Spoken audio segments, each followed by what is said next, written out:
Hi, I'm Kyle Bleeker, the pastor of Friends Tustin, and I'm glad you're checking out some of our online content today.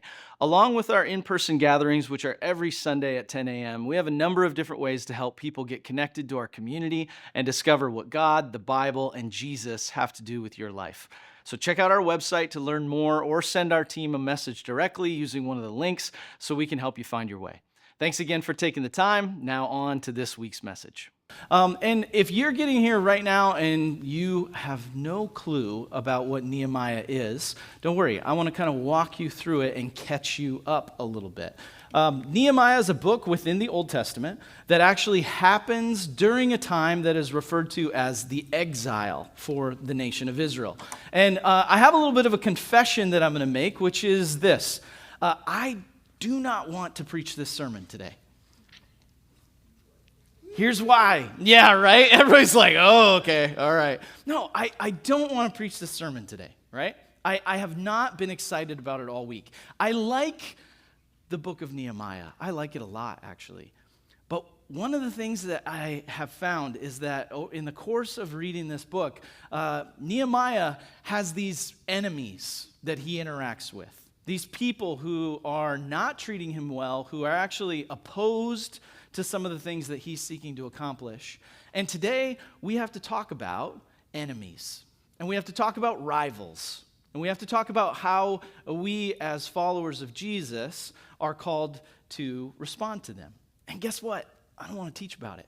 Because it has, even though it is an ancient text, it is from thousands of years ago, I want you to know that it is unbelievably relevant for us today.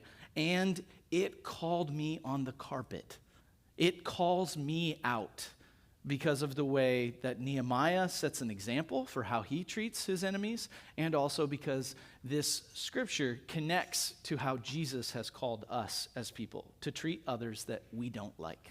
So you're in for a treat, right? Today you're like, oh man, should have skipped this one, right? Could have just hung out. But here's the truth. I didn't want to be able to teach this message, but I also am grateful for where I think God is going to take us in the course of this time. And so I'm going to give you a little bit of a recap for those of you who maybe you need a refresher, you've been here for the last couple weeks, or those of you, you're here for the first time and you got to wrap your mind around Nehemiah. I'm going to take you through the chapters, okay? So the book begins in chapter 1 with an introduction to this man whose name is Nehemiah, who is the cupbearer to a royal king. In fact, he is the cupbearer to not just any king, but to the king of the Persian Empire, which spanned all kinds of geographical area. It was the superpower of the day. Okay? So when you think about a place like America and you think about all of its global influence and all of its economy and everything, that was Persia at this time. And Nehemiah was the cupbearer to the king, which meant that he had a unique relationship with the king. He was trusted to be able to kind of discern the king's food and what was appropriate or what the king might like. He was a little bit of a dietitian, but then he also was very trusted because he spent a lot of time with the king. He would sample all the king's meals and make sure that they weren't poison. So he was an actual advisor to the king. He had a big role. So chapter 1, we meet Nehemiah, and Nehemiah learns about the fact that unfortunately his home city, the place that he hails from, not where he's ever been, but where his ancestors are from, lies in ruins. The city of Jerusalem is broken down, and it is in trouble. That city is about 1,000 miles away from where Nehemiah currently is in Susa, okay? So Nehemiah, the setting, chapter 1, he gets bad news in Susa. He is in the Persian Empire. In fact, he's with the Persian king in his winter home, and that is where he's at. Chapter 2 is where Nehemiah actually dares, hearing this bad news, to go before the king and to make a request to rebuild. And this is a big moment because he dares to ask God for help, and then he dares to ask the king for permission to be able to go and actually rebuild what has been fallen into ruin. So that's chapter 2. The great thing is that the request is made, God makes the favor happen, and then Nehemiah receives all of these resources, all of this support from the king, and sets out, and that's where that map that showed the 1,000-mile journey shows that he moved from Susa all the way to Jerusalem. Chapter 3, we get to chapter 3. We're not going to spend a ton of time on chapter 3, but chapter 3 is a very detailed look at what the building of the wall actually took.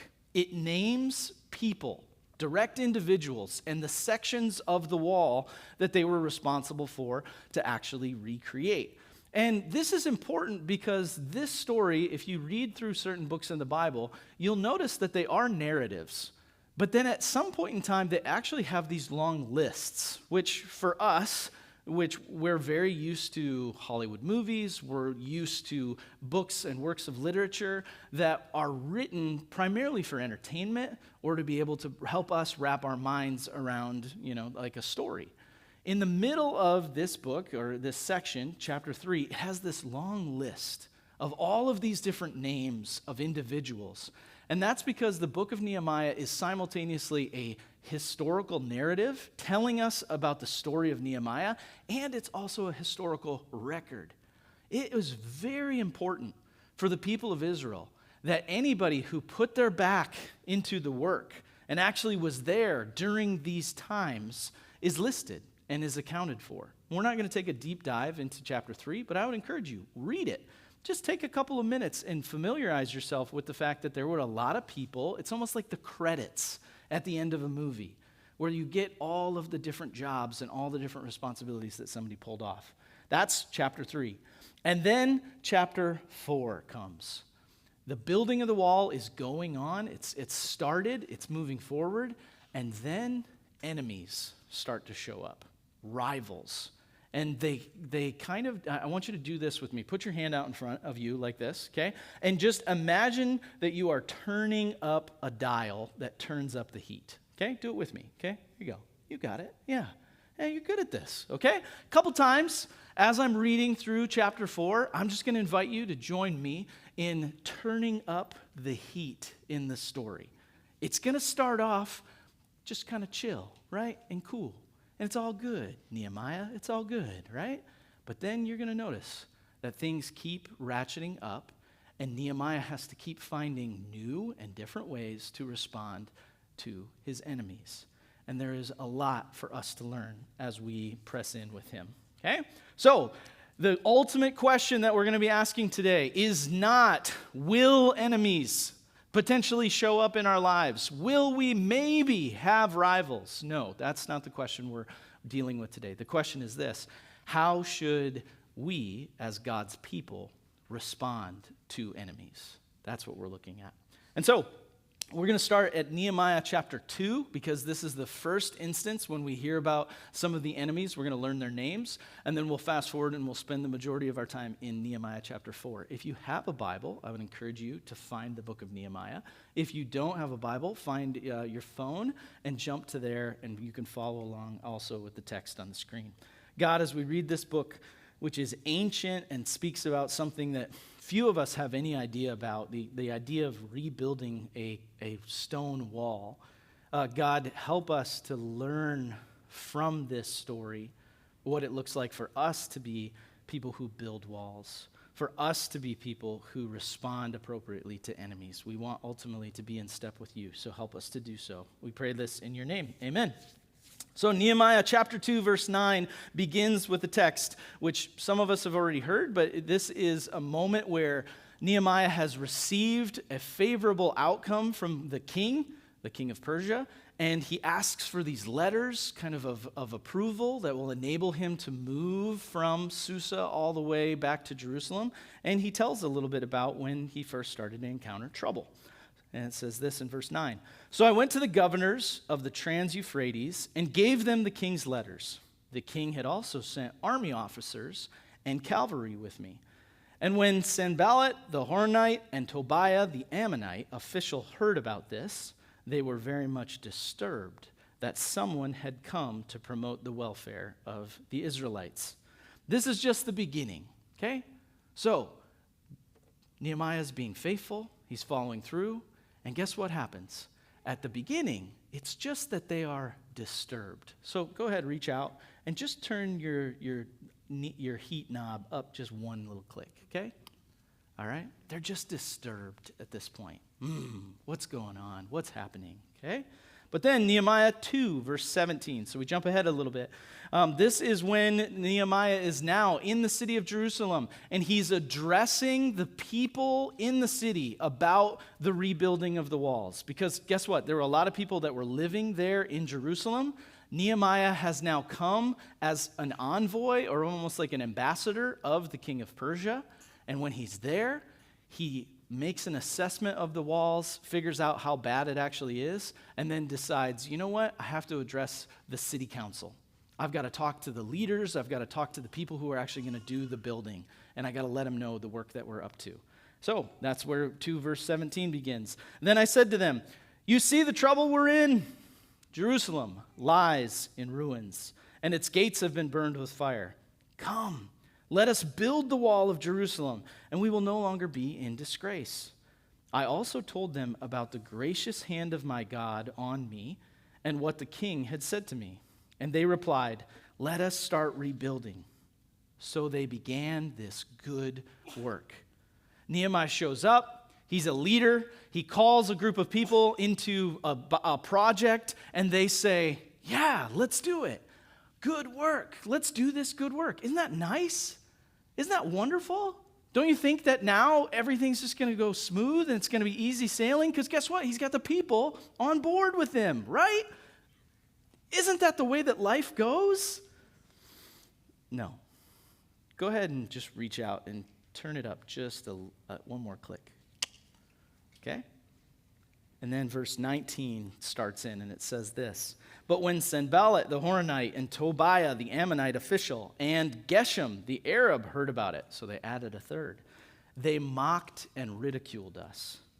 What is this you are doing, they asked. Are you rebelling against the king?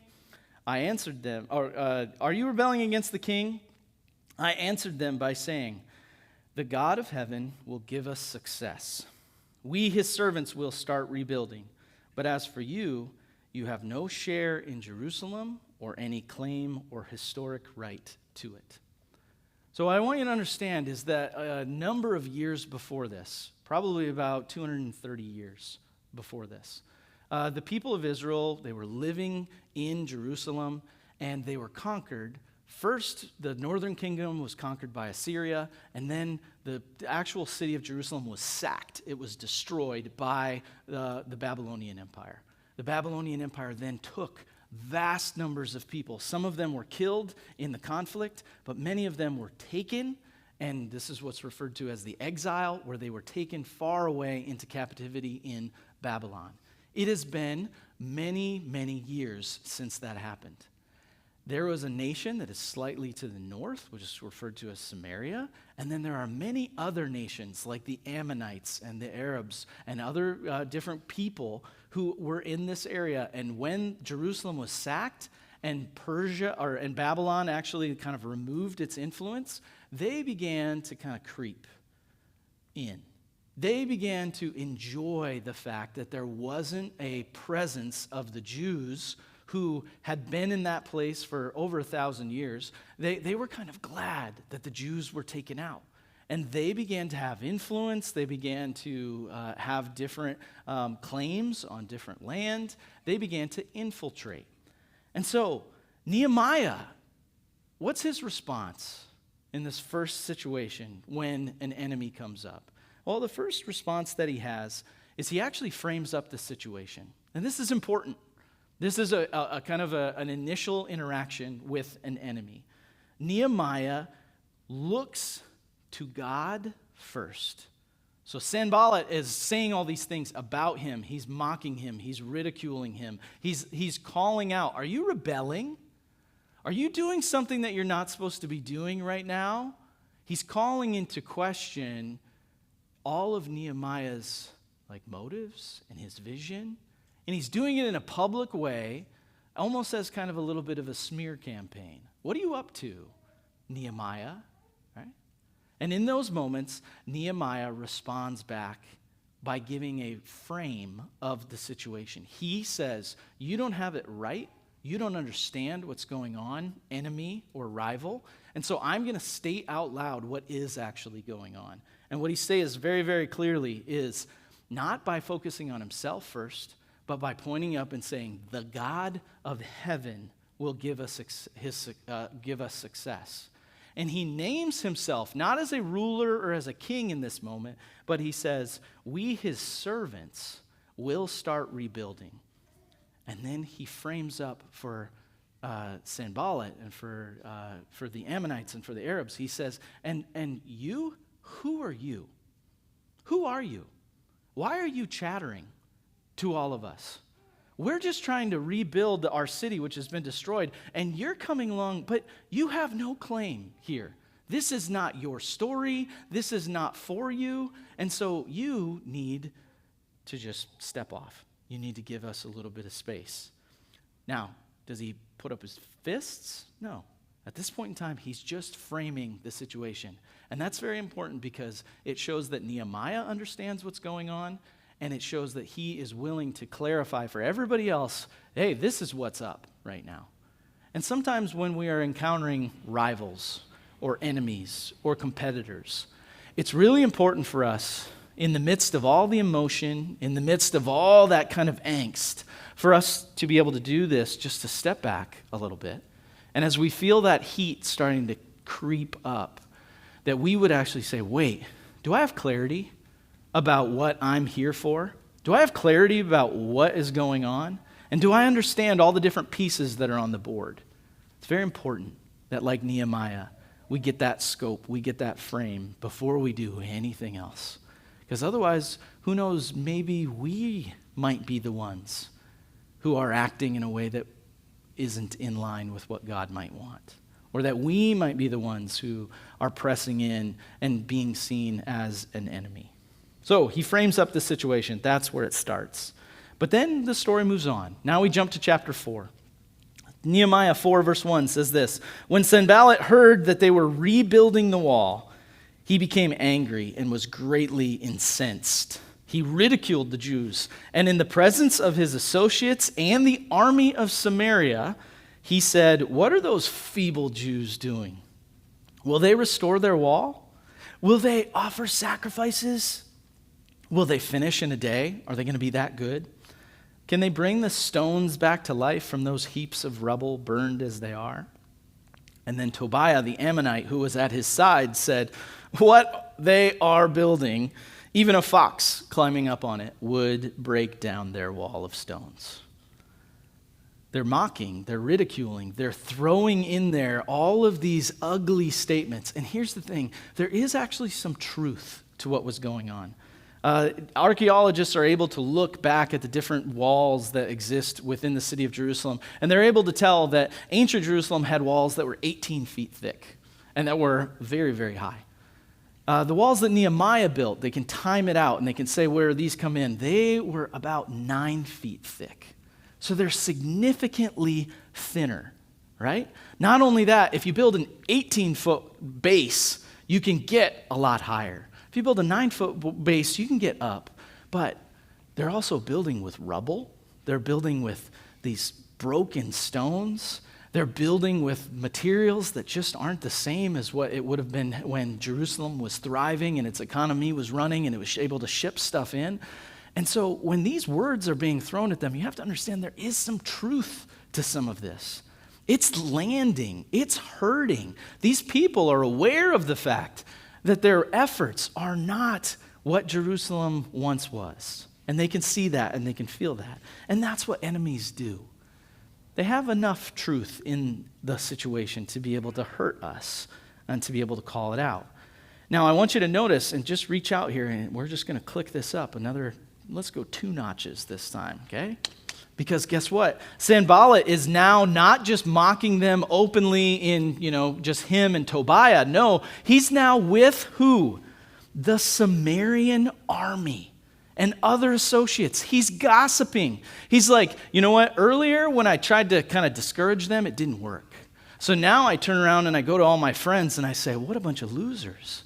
They think they're going to get this done in a day. They're going to wear themselves out. They don't have the energy for this. They don't have the ability to do this. He's even calling into question the very thing that they were hopeful to be able to do, which was to come back and to be able to worship God in the temple and reconnect with God. So he's calling out, are you gonna have, it's kind of a strange mockery, right?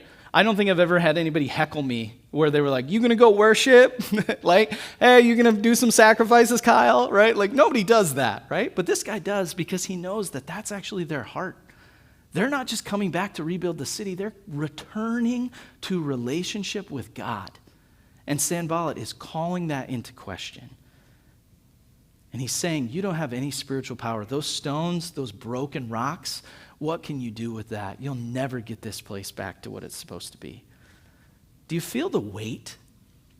Do you feel the heat actually turning up? There's an army now involved.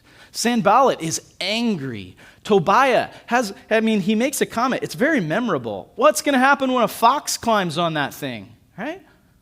Crumbles down. How does Nehemiah respond? All of this is going on, this prattle, these words that are being said publicly all over the place. Does he, at that time, take to social media? Oh, I've got to get on, right? Does he come up with a witty retort? Oh yeah, well you what about you and your foxes, right? No. Does he stop the work to argue? No, this is his response. Verse 4, right after verse 3, in the comments about the fox, he says this, hear us, our God, for we are despised. Turn their insults back on their own heads. Give them over as plunder in a land of captivity. Do not cover up their guilt or blot out their sins from your sight, for they have thrown insults in the face of the builders. Nehemiah is frustrated. He's incensed. He's angry. And in that moment, does he answer the critics? No, because he knows that he doesn't answer to the critics. Who does he answer to? He answers to God. So in that moment, he doesn't panic, he prays.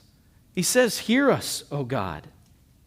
And as mature believers, this is something that we have to understand, that not every attack that comes our way deserves a response. It's not worth it. Some battles, we just let them belong to God. We just put them into God's hands. And so he calls out, and it's honest. I'm actually really grateful that this is in the Bible, because he's mad. It's actually similar to what we find sometimes in the Psalms, which is called an imprecatory psalm, which is a passage within Scripture where someone vents their rage and their frustration and their just exhaustion, and it comes out, and sometimes it's raw. It's got an edge to it. There are certain psalms that I don't want to read with my children because they just cut. They're like, would you smash them? And in this, he's saying, God, don't be gracious to them. Let them go into captivity. Take these losers away. Get them out of here, God. And I'll be honest with you, I'm a pretty passionate person. I'm pretty competitive, and there are times where I have people in my life who I don't like. I have people who stand in the way of things that I think are good and that I want to pursue. Or there's some times where it's a small child who's just not listening to me, right? And I get to a point where I'm like, and I feel it. And guess what? It's within Scripture that we see that, hey, these emotions, they're real. We can be honest with them. But where do they go? Where do we channel them? Do we let them fly at the guy who's causing all the problems? Or do we sit back and do we answer to God? That's what we see here. And it's good. It's good to have this example. It's important, I think. And yet, ultimately where Nehemiah gets to is he is putting these people, even his enemies, in the hands of God. He's saying, God, you deal with them. I've got work to do. You deal with them, God. I've got your purpose to get back to. And what I want to be able to put in front of you today, and this is where it really gets into my guts, right? This is where I think I get to the kind of the crucial point where it's really hard to be able to teach some of this, is that I'm not a Nehemian, right? I'm not a follower of Nehemiah. I'm actually a follower of Jesus. I'm a Christian. And here's the crazy thing. What Nehemiah does here is really, really hard. But what Jesus invites us to as followers of him and the way that he treats enemies is downright impossible. Jesus tells to us, if you have somebody who is your enemy, do good to them. Turn the other cheek. Love them. Pray for them. This psalm, or this imprecatory kind of statement, is one which I can really relate to. God, deal with these people. And guess what? That's biblical. I think that's part of what it looks like to be Christians, is sometimes that we call out for justice about people who frustrate us or people who get in the way of what we think God's calling us to. But there is more to the story. We are Christians. We stand on the other side of the cross. We follow one who ultimately, when he was on the cross and his enemies were winning, he dared to say, Father, forgive them, for they know not what they do. Do you understand? His prayer at that moment was for you and for me. And it is a prayer not of God, crush them and show them no grace and send them away into captivity. His prayer on the cross was, God, look down on Kyle with favor. I know he's a putz. I know that he misses it. I know that he has things in his life that just aren't what they're supposed to be. God, forgive him, for he knows not what he can do. That is why these texts are so important today and why they're hard to be able to put in front of you. Is because I'm not called just to read Nehemiah's words. I'm called to follow Jesus Christ's example. And I cannot do it. I have people in my life who have hurt me.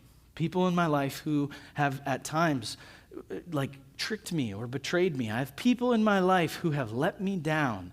And Jesus comes to me and he comes to you and he says, I know that they mock you when you're trying to rebuild something. I know that they make the stones of the walls that you're trying to put up even heavier. I know that they are whispering and they are spreading lies about you. I know that the things that you're encountering out there in the world, these enemies, he says, I know, I get it. He says, what I want you to do is I want you to spread out your arms and I want you to dare to pray for their favor, for their blessing before the God of all heaven. That's what we're called to. And so this past week, I found a quote from Tim Keller, which I'm so grateful for. It's very, very helpful to me.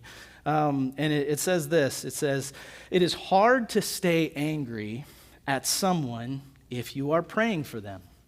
It is also hard to stay angry unless you feel superior. And it's hard to feel superior if you are praying for them, since in prayer you approach God as a forgiven sinner. This is where I find myself in the course of my life. Angry and feeling righteous in some of my anger, and yet needing to ultimately come to the one that I have to ask for help in a place where I have greatly wronged him, and he has forgiven me. And so you have people in your life that you don't like, people in your life that you have broken relationship with, people in your life who you need distance from because guess what? They are currently hurting you, or they currently are not the people that you want to be close to. And what we see in Nehemiah and then what we see within the Bible is this push towards a place of being able to begin by praying for them. And I want you to know that this past week I practiced this. I don't want you to think that I just walk around with all these enemies in my life, right? But I do have some people who I would consider to be either rivals or people who, they're just there. And I took this to heart and I was like, all right, anytime they pop into my mind, which happens, I'm going to be creative in my prayer for blessing on them. And I want you to know that I did it probably 100 times. And I tried it. I was just like, all right, God, I pray for this person, but for blessing upon their work. God, I pray for this person that you would allow them to feel joy. God, I pray for this person that they would have your closeness and your nearness. Because guess what? Some of these people, not all of them, but some of these people that I'm praying for, they're Christians. They're supposed to be on the same team as me, but they irk me, right? And so I find myself seeking to rebuild walls within the world. That's some of our job as the church, is to try to rebuild walls. But here's the thing. What happens if we rebuild all these walls, or we rebuild parts of Tustin, we help people, but what we've rebuilt it around is a dark, enemy-filled heart, an enemy-filled people.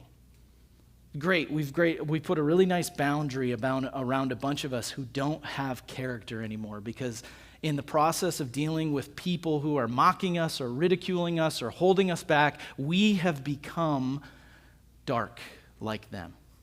Oh, shucks. Why did we even build the walls? We should have just let them in, because clearly we're just like them now. We're enemies just like them. Because anybody who stands in opposition to what God is seeking to build and create, that's an enemy. That's why Peter, when he's interacting with Jesus at one point in time, Jesus tells him that he has to go to the cross. And Peter says, "No, Lord, never." And Jesus says to him, very stark, cold, "Get behind me, Satan. Get behind me, adversary." Because the vision, the purpose that we have to follow, we can't let anything detract from that. No enemy should get us off of our bead or our guide or our compass point. And that's what we're being called to.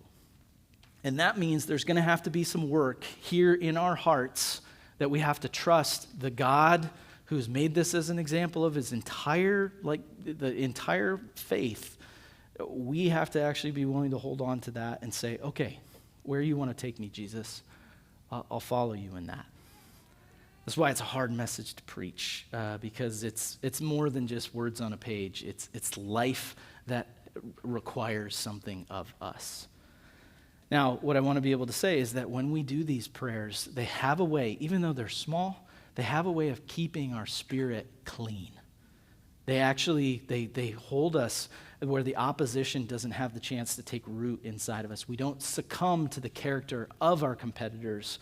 We actually stick to what Jesus and what God want us to be about. And here's the great thing. He prays, and then verse 6 says this: "So we rebuilt the wall till all of it reached half its height, for the people worked with all their heart." Their hearts were not split. Half of them focused on the enemies and half of them dealing with their own thing. Their hearts were whole towards the work of rebuilding the wall. Now, you're going to see in a second when we talk about how they did that with both prayer and a weapon in their hand, that didn't mean that they were split. It meant that they were actually all in for one thing. So Nehemiah's response is a really important one for us. He keeps building while the enemies keep talking. There's this quote that says one of the greatest ways to be able to get revenge is to really succeed and do life well.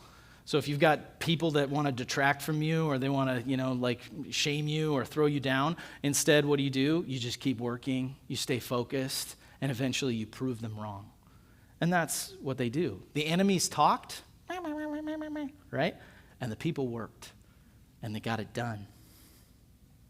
That's a good strategy for us, to realize that distraction is often one of the enemy's favorite ways to be able to destroy us. Because sometimes he can't get us away from our calling, so they realize our calling is too pure, it's too good, it's too noble. And so instead, what does the enemy do? The enemy distracts us, dangles other things in front of us, tempts us, comes along and maybe discourages us. And so I just want you to do this with me. Reach out here and turn up the dial. Because guess what? If you thought, I can't take any more. No more. Well, I'm sorry. It keeps going up for Nehemiah. Verse 7 says this: "But when Sanballat, Tobiah, the Arabs, the Ammonites, and the people of Ashdod," how many people are there now? Many. At the beginning, it was just Sanballat and Tobiah. Now there's armies involved. There's other people. They heard that the repairs to Jerusalem's walls had gone ahead and that the gaps were being closed. They were very angry. They all plotted together to come and fight against Jerusalem and stir up trouble against it. As Nehemiah is pressing in and pursuing the very thing that God called him to, as he is rallying people to it, as he is keeping his eyes on the prize, are things getting better? No. They are getting worse. They are getting harder. They are getting more out of control. Does this mean Nehemiah is doing it wrong? No. Does this mean Nehemiah should back down? No. This means that Nehemiah is actually on the right track because the enemy is getting more and more frustrated about what he is accomplishing.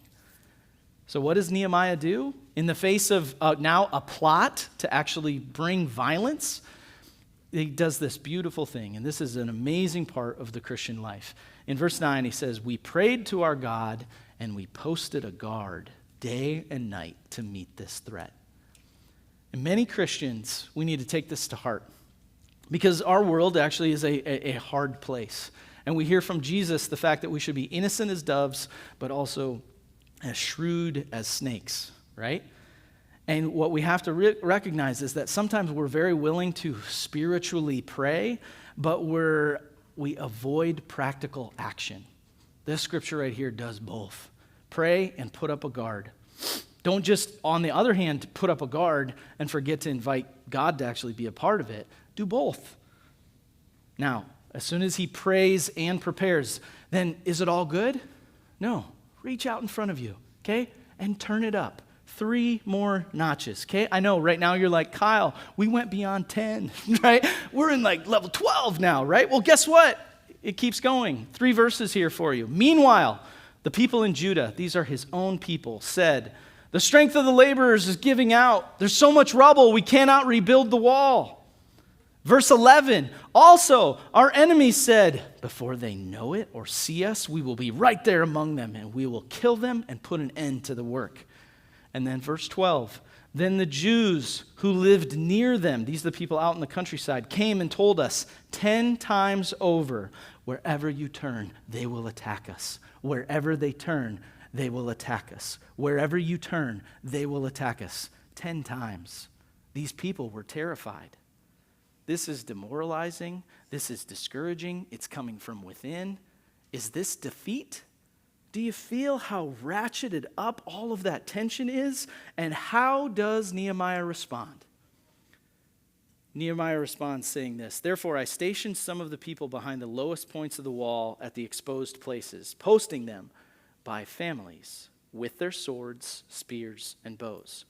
After I looked things over, I stood up and said to the nobles, the officials, and the rest of the people, 'Don't be afraid. Don't be afraid of them. Remember the Lord who is great and awesome, and fight for your families, your sons and your daughters, and your wives and your homes.'" Nehemiah's response here is multifaceted. He rejects fear, says, "Don't be afraid."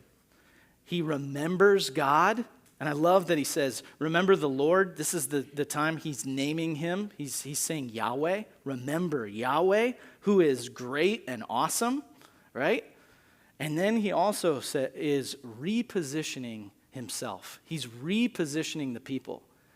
If I want any one of you that is a parent or who has good friends or who loves someone else in your life, if I want to get everything out of you that I need to get, do you know what I'm going to do? I'm going to get you to put those people on the line. I'm going to get you to put those people on the wall. And what does he do as a brilliant strategist? He posts people in family groups so that they recognize that if an enemy comes, this isn't, the wall being built is not just about a nice architectural structure. This is about life. This is about their family. This is about their kids. This is about their homes. And so he makes that very present and very, very clear to them. Your fight in these situations is for everything. And I want to be able to put that in front of you. I know that sometimes when we come to church or when we're asked to actually press in into something spiritual, that it can feel like it's maybe just for us as individuals.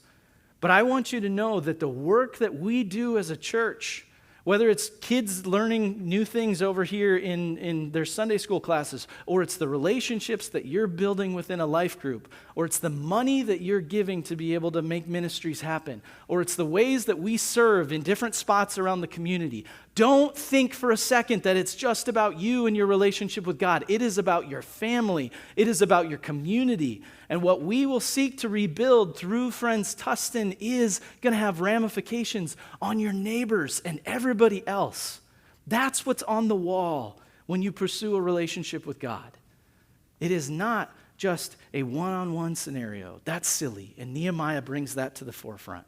And he says, remember, God, reject the fear and fight for your family. Fight for your friends. Fight for your homes. Be ready.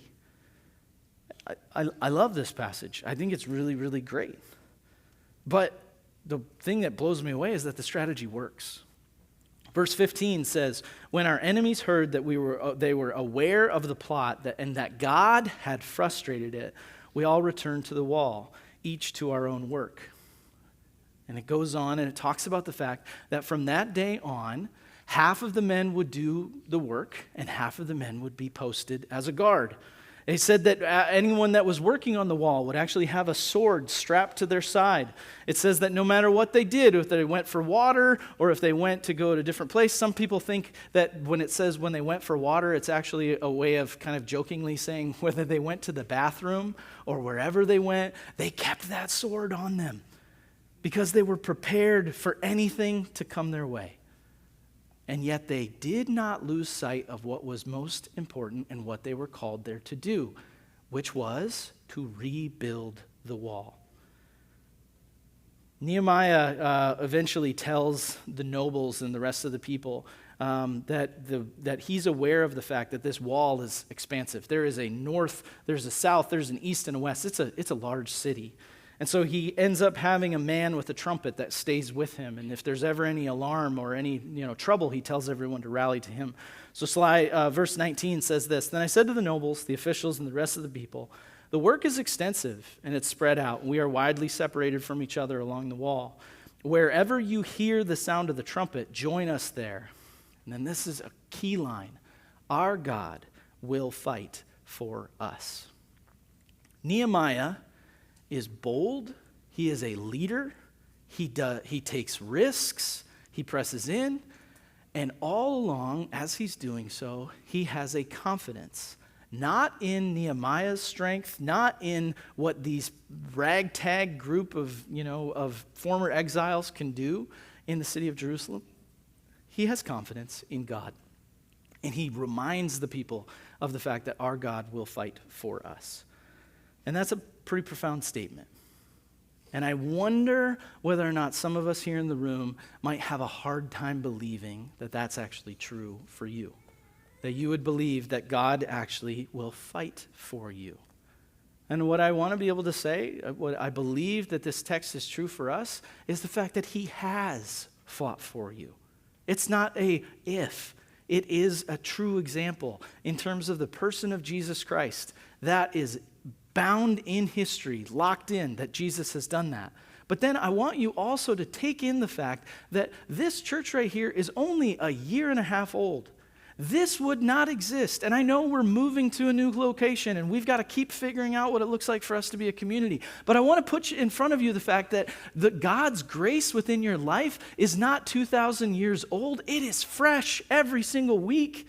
God's trying to use summer communities and he's trying to use Sunday gatherings like this and relationships that you're building. He's trying to actually get a hold of you and to be able to help you know, I'm fighting for you. I moved into your neighborhood. Do you get that? Some of you live only a few blocks away from here. And I'm not saying that our church is the exact presence of God. What I'm saying is that within each other, you've woken up to the fact that God is not asleep in the city of Tustin. God's not asleep in Irvine or Santa Ana or Orange or any of these areas around here. He's not off on some other mission. He's not out in Persia. He's here. And he'll fight for you. And he will make roads open up. But the question is are you aware of what he's calling you to rebuild? Last week, I gave you some homework. I said, read chapters 3 and 4 and assess within your own life. What are the things that you believe God wants you to rebuild in the world, in your own life, in your relationships? And we have to figure that out, because guess what? This whole experience within the book of Nehemiah, it is not just about rebuilding the walls. It is about what we called our very first message, which is it is about a return to relationship with God. That's why they want Jerusalem to be rebuilt, is so that the people can press in with God in the temple. And that's what that's what this whole church is about. That's what we want to be able to do. Yes, we want to see people that are in poverty within the city of Tustin be helped. Yes, we want to be able to address certain issues that exist politically and socially in this area. But ultimately, the goal, the desire that we have is that people who don't know how good Jesus is would come to know him. And some of those people who might need to hear that word, guess what? They're your enemies. They're the people that you like the least. And the only chance that we ever have to be able to reach the people that we don't like is if we allow God, who didn't like us at some point in time, to actually do a work within us that we might begin to be his hands and feet with those that are around us. Is it going to always turn into, did Sanballat go and eventually turn around and say hey, listen, guys, I'm sorry. I missed it earlier, but how can I help? Could I, get in on some of these bricks and stuff like that? No, that doesn't happen, right? But our prayers, our response, the way that we act within a world that is at times going to be hostile towards us, it must be about grace. And it must be walking in the footsteps of Jesus. And ultimately, it must be coming from a place where even when we see the ruins, even when we see the weakness of our own strength, and we know the lack of character within us, that we would still say, God will fight for us. Not that he will bless every wild action that we take, or that we can be cruel or mean or take advantage of other people and expect God to bless that. That's not what this is. This is us saying, no, if I follow in the way of Jesus, I can trust that Jesus will be there with me, and that then I can actually oppose the enemies and actually maybe see a change within the world. So I'm going to invite the team to come up. And we're going to have a chance to sing a song that is literally the exact expression of these words. It's called Battle Belongs. You've maybe heard it before. It talks about the importance of prayer. It talks about recognizing the fact that it's not really about the enemies. It's about building, and it's about the relationship with God. And so I'm going to invite you to stand to your feet, and we have the chance to be able to sing this song together. I have a little bit of homework for you, which I will talk about right after the song is done, okay? So let's stand. Actually, I'll give the team just a second, so let's do the homework real quick. So here's your homework for next week. Read Nehemiah chapter 5. Pray for God to make it clear what it is that he's actually calling you to rebuild so that you can have clarity of purpose. And then pray for a rival. Pray for somebody in your life who you don't like or who you're struggling with. Pray for your enemy and find out what it looks like as you practice that for Jesus to move in your heart and move in your life and where that will take you.